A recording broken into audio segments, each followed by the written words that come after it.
Let's be real, a financial emergency feels like you're in a total freefall. It is incredibly overwhelming, and the last thing you want is for this temporary storm to cause some permanent damage to your credit. So in this explainer, we're going to build a strategic guide to help you navigate this whole thing calmly and, most importantly, in control. First, let's just acknowledge the obvious. Losing your income, or even just a big piece of it, is one of the most stressful things anyone can go through. It's not just about numbers in a bank account, it's a real emotional gut punch. And that stress, well, it leads to a very real kind of fear.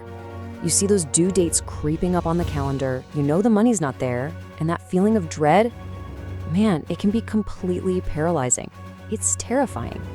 So that brings us to the million-dollar question, right? When you're in pure survival mode, how do you make the right calls to protect your financial future? How do you get through this without totally wrecking your credit for years to come? Let's build that playbook right here, right now. Okay, the very first step is to just take a deep breath and switch your brain from panic mode to strategy mode. And the key to that whole strategy is understanding a really basic truth.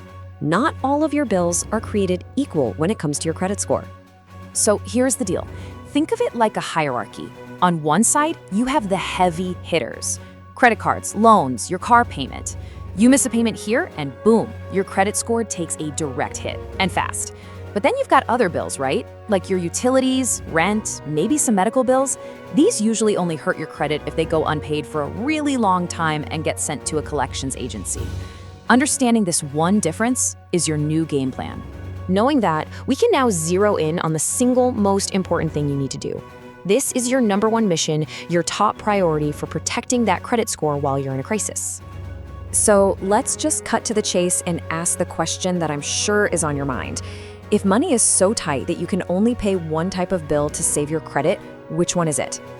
And here's the answer, plain and simple. It's making the minimum payments on your credit accounts. That means your credit cards and your loans. Seriously, nothing else even comes close when we're talking about immediate credit score protection. So why is this one little payment so incredibly powerful? Well, let's break it down. Your payment history is the single biggest chunk of your credit score. We're talking about 35%. Just one 30-day late payment can knock your score down by 100 points or even more. It puts this huge stain on your report that can literally wipe out years of on-time payments. So the key takeaway is this. Even if you can only pay the minimum, it keeps your account current and it helps you avoid that absolutely devastating late mark. Okay, so you're focusing on making those minimum payments. Great. What's next? Well, your next move isn't actually about money at all. It's about communication. Picking up the phone and proactively talking to your lenders is one of the smartest things you can possibly do. And listen, I know this sounds intimidating, but the process is way simpler than you think. The golden rule is you have to call before you're late. Lenders are so much more willing to work with you if you're proactive. Just be honest and calm. You don't need a perfect story, just the truth. Hey, I lost my job and I'm worried about making my next payment. Them, just ask them what options are available. You might actually be surprised by what they can offer. Most big creditors have official hardship programs. You can ask for a payment deferral, where they basically just pause your payments for a month or two. Or maybe ask for a temporary interest rate reduction to make things a little more manageable. Or even just to waive some late fees. You never know until you ask. Now that we've covered the smart things to do, it's just as important to talk about what not to do. When you're under all this pressure, it's so easy to make a panic move that feels like a solution in the moment, but actually just digs you into a much, much deeper hole. First and foremost, never just ignore the problem. Sticking your head in the sand doesn't make the bills magically disappear. All it does is guarantee that they will eventually end up in collections, which is pretty much the worst case scenario for your credit. Now, this one might sound a little counterintuitive, but please don't close your old credit card accounts, even if you manage to pay them off. See, when you close an account, you reduce your total available credit, which can make your credit utilization ratio shoot up and actually lower your score. And on that note, try everything you can to avoid maxing out your remaining cards just to cover expenses.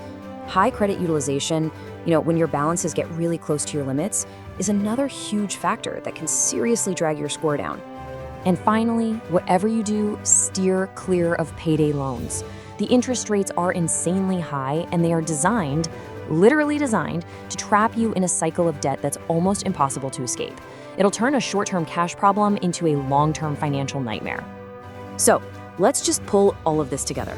We've looked at what to do, we've looked at what to avoid, Now let's put it all together into one clear, smart strategy that'll take you from that feeling of panic to a position of control. Here it is, your damage control checklist. Number 1, focus every dollar you can on making those minimum payments on credit accounts first. 2, keep your balances as low as possible compared to your limits. 3, be proactive, pick up the phone and talk to your lenders. And number 4, do whatever it takes to stop an account from going to collections. That right there, that's the game plan. You know, this quote just perfectly captures the mindset you need right now. This period, it's not going to be comfortable. It's going to be tough. But the goal isn't comfort. The goal is control. It's all about making smart, deliberate decisions to minimize the damage and set yourself up for a much faster recovery down the road. Let's end with this one powerful idea. It is a fact of life that financial emergencies will happen to pretty much everyone at some point. That part isn't your fault. But whether or not that emergency leads to the complete destruction of your credit, well, that's not a fact. That's a choice. And it's a choice determined by the actions you take next. So as we finish up, I'll just leave you with this one question to think about. Based on everything we just talked about, what is the very first calm, strategic decision you're going to make right now to take back control?